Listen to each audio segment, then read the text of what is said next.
Hi and welcome to another Photoshop manipulation video, and for this week guys what we're doing is focusing on how I went about creating this particular image here. Now this is for Mr. 23's Jellyfish Photoshop contest. Now this is going to be my entry. Took me quite a little while to build, put a sketch together. I have got a lot of layers in regards to actually putting this together, so we are going to do the very quick version of how I went about doing it. It's not really going to be any technical details in regards to how I edited things out or cut things out or anything else like that. It's more going to be just about my thought processes and some of the layers that I actually used to actually create this. So first of all, as you're going to see here, now I've removed most of the layers. We're just going to start with this particular background here. Now as you're going to see at the top here, we've got this nebula. This is just a stock image from Unsplash. Just basically I've just plonked it into the background there. As you'll notice, there's a light there as well. So basically I've added this light to it, just like a lens flare and that lot. Just put that up into the sky and whatnot else, just to give it some light that we're going to have coming over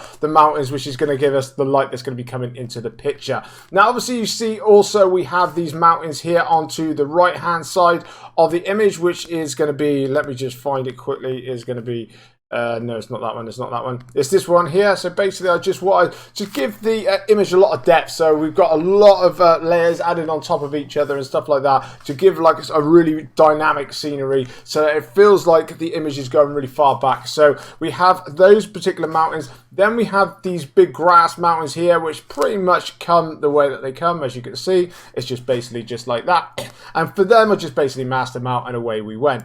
Now we have the cliffs. Now I wanted to like I say, make this a little bit more dramatic rather than just have a normal landscape. So I took these cliffs here, and obviously as you can see I've edited them, color balance, and made all the corrections one else and placed them in there. Obviously it wasn't quite like this. This is how I put it all together in the long run.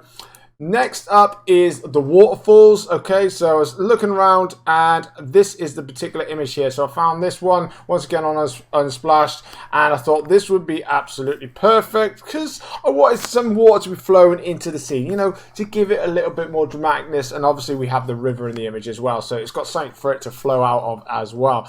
Next up is the city. Now this city took me a little while to build. Now let me just show you the actual jellyfish that I used. So because for this particular image we have this jellyfish here, so this is what the city is actually based in. So the idea of the whole image is basically we've got these jellyfish that are flying through the air, people are inside them, and everybody lives in these beautiful amazing jellyfish cities. Now okay, so for this to actually be created, so obviously I've cut the actual jellyfish out. Now we've got the two cities that are on the inside of the jellyfish. Let me show you. There's number 1 and there is number 2. Okay, so we placed them inside. So basically once I've cut the jellyfish out, I placed them in there, and basically I've Control J and I've copied the exact same jellyfish and placed it onto the top, and then I've changed the opacity down to make it look like they're actually there. Now for that, afterwards it looked a little bit boring in regards to just like it just being in a bubble basically. So I went about creating this, so it's kind of like framework, holding the jellyfish together sort of thing. I don't know, but it just made it look a lot better than just a bog standard jellyfish. We wanted to make it a little bit more dramatic. So I went about creating this, and then what I've done also, I just basically used the pen tool, went around drawing the lines one hours just with a normal black, filling it in, and then I added some like some texture. I'm not too sure what kind of texture it was, I'm going to be honest here, but basically just some sort of texture, just so that it just gave it like a little bit of, you know, a better look rather than just some normal painted lines. So I was really happy with the way that this jellyfish city worked out. Really pleased with it. Obviously, as you can see, we've added the light to the right hand side of the jellyfish because we've got the light coming in, and then obviously it's a bit more darker onto this side. But that took quite a lot of layers, as you can see. Then we've got all the color balances and everything else like that because we added the highlights and whatnot else, all that boring stuff as well to go with it, so that worked out really well. Then we got some fog, boom boom, which will make sense in a minute. Bang, and now this one here. So this is the main foreground for the image, and I do apologize guys if we are going through this a little bit fast and I'm not making not going through the exact process of how I done it, but like I say, this would be going on for hours otherwise. So this is the actual main stock image that obviously is our main foreground for the image. So as you can see, we've got the mountains here to the left hand side, then it drops down into a valley to the right hand side, which I thought was pretty much perfect.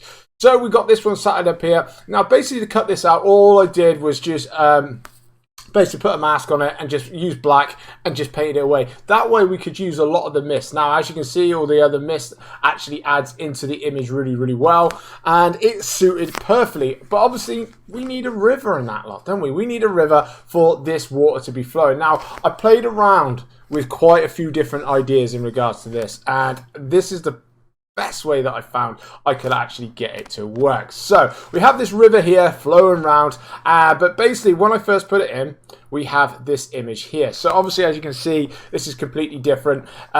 Basically, I just when I control T'd it, I changed the perspective of it, squashed it down a bit so it actually matched this kind of thing. Obviously, I've got rid of quite a lot. What am I doing? I've actually got rid of like some of the where the river goes off in different places and stuff like that. But once I placed this in, obviously it didn't quite look as interesting as I wanted to look. So we've basically got this river flowing down here, and we've got it coming through here. Now the watercolor itself just didn't go quite right. Now how much I changed it, but also we had this light source. Now that light source obviously on water is going to have quite a bit of a reflection. Obviously it's going to have a lot more reflection what grass or anything else like that is, because obviously water is very reflective. So to make that actually work and make this look a lot more realistic in regards to this, I actually put, where is the river here? Oh, please tell me I've got the river. There is a river somewhere. There you go. I think it's disappeared because I've got so many images. But basically, I found another river that's got water streaming down it, and it's got a big reflection on the water. So for that, what all I did was control it, and I expanded it out and just changed it so that it could actually suit. So obviously, we've got the ripples here coming down through the water. Obviously, they're coming around here. Obviously, it's brighter here where there's lights coming down. A little bit darker here, and just some brightness here. This bit here, we're not really too worried about or anything else, because obviously we're going to have the lake there. Now, first of all, I was going to keep this, but it just looked a little bit too boring for me. Now, in regards to this bit right here, this waterfall here, where the water's actually coming down. Now, this is the exact same waterfall as that, and I've just placed it and made it smaller onto there. So we've got this coming down through the rock formation, and then the water flows out into the sea, and I thought that worked really, really well, kind of like all joins together quite wisely.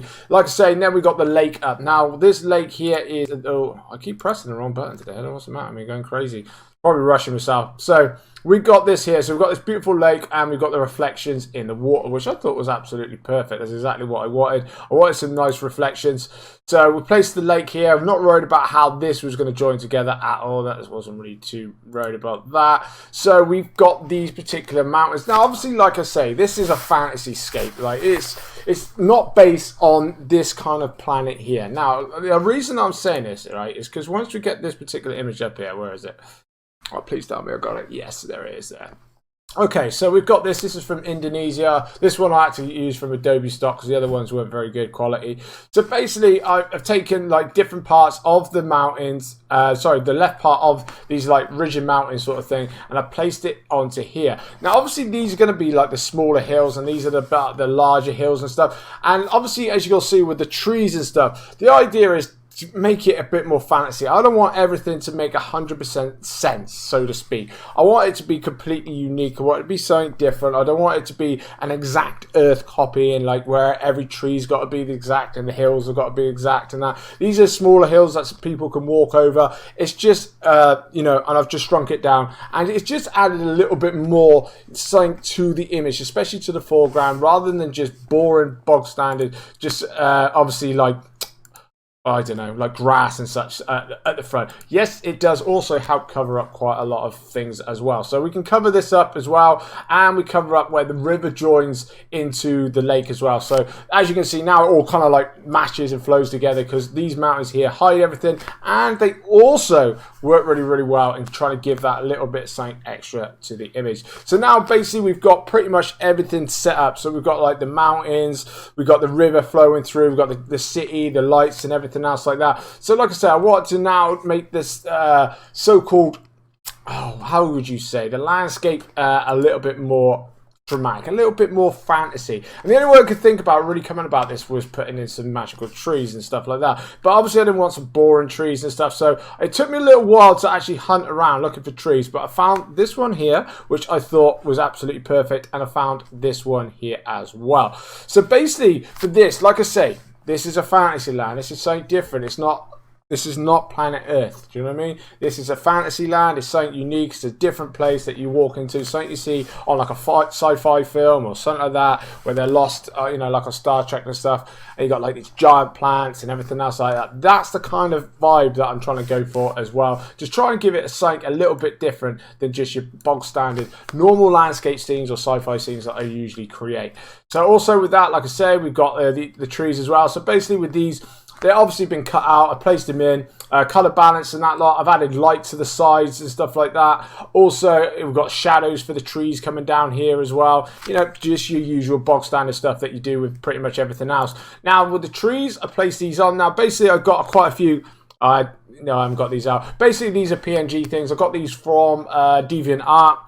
Just place them on there. Like I say, this once again is just trying to add more of a fantasy look. Just give it something a little bit more unique. I was thinking about going for like mushrooms and that kind of thing, but I think they've been done to death, sort of thing. So I wanted to leave the mushrooms and all those kind of things behind. They didn't really look as good, to be fair. So we went with the trees. So we got the smaller trees here, then we got these bigger trees here, just to give this a real fantasy kind of setting as well. And then moving up here as well, we got the plants here to the left hand side, just to give it a little bit more, some more stuff into the foreground as well.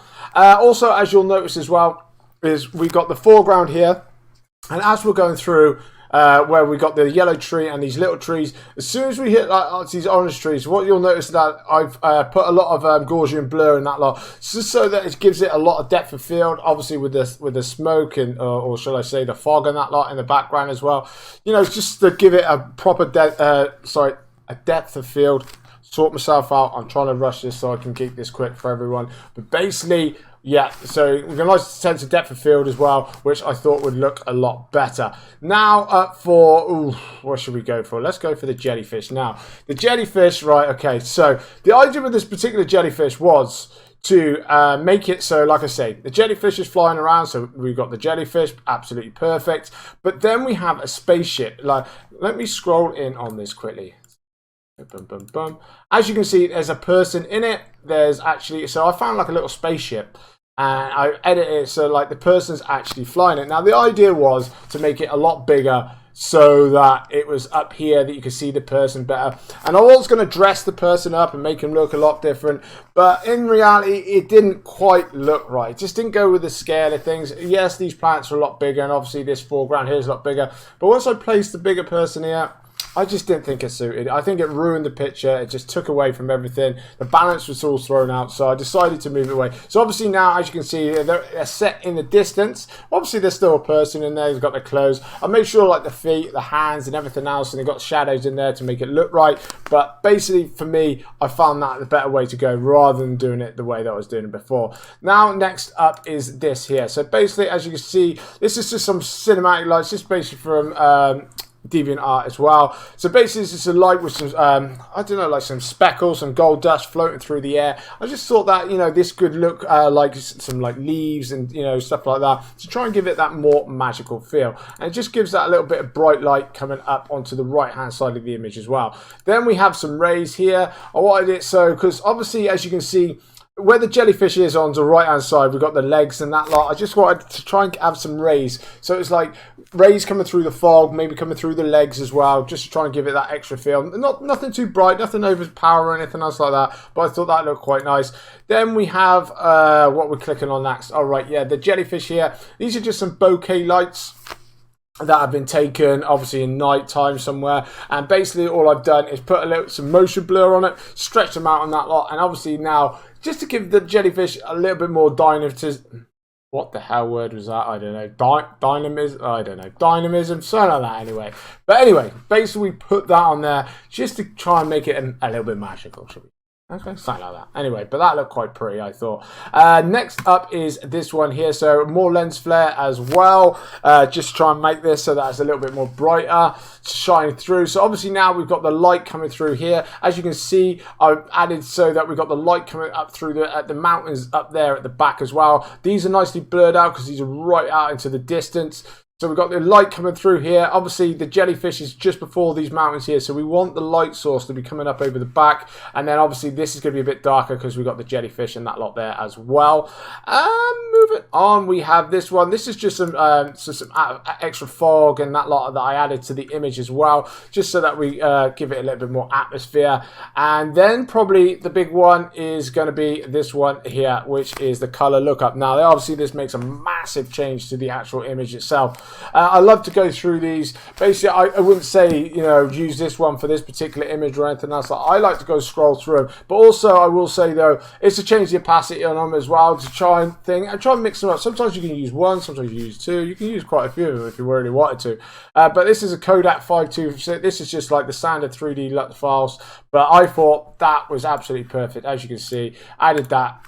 Brilliant. Brought out the colors, added some really good contrast to the image, and I was really satisfied with that. And then I went into Camera Raw and made the final tweaks, and I will say final tweaks because I hardly really changed anything, just a few little things here and there, and then boom, this is the entry into the Photoshop contest. Now, I know there's a lot of other people that could be going into it, and there's a lot of other talented artists. How well this will do, we will not know. It'd be very interesting to hear, though, Mr. 23 and everyone else's feedback in regards to this particular image, because I'm still learning, very new at this in a certain degree to a lot of people as well. But I thoroughly enjoyed myself trying to put this together, trying to push myself to the limit, because I've never really created anything quite as vast as this, so to speak. So it was a challenge, it was good fun, and I hope you guys enjoyed this rather fast tutorial or thought process, shall I say. I do apologise if I just blasted through it, but as you can see, there's just so many layers in that lot. To this particular image, I would be here for hours and hours. But anyway, thank you very much for everyone who stayed to the end. If you found this informative or any good whatsoever, if you could drop a like, that'd be absolutely amazing. And if anyone could also maybe just subscribe as well, help me in making more content for this channel, that would be absolutely amazing. But anyway, I hope everyone has a fantastic day, no matter what you're doing, and peace out. Bye-bye.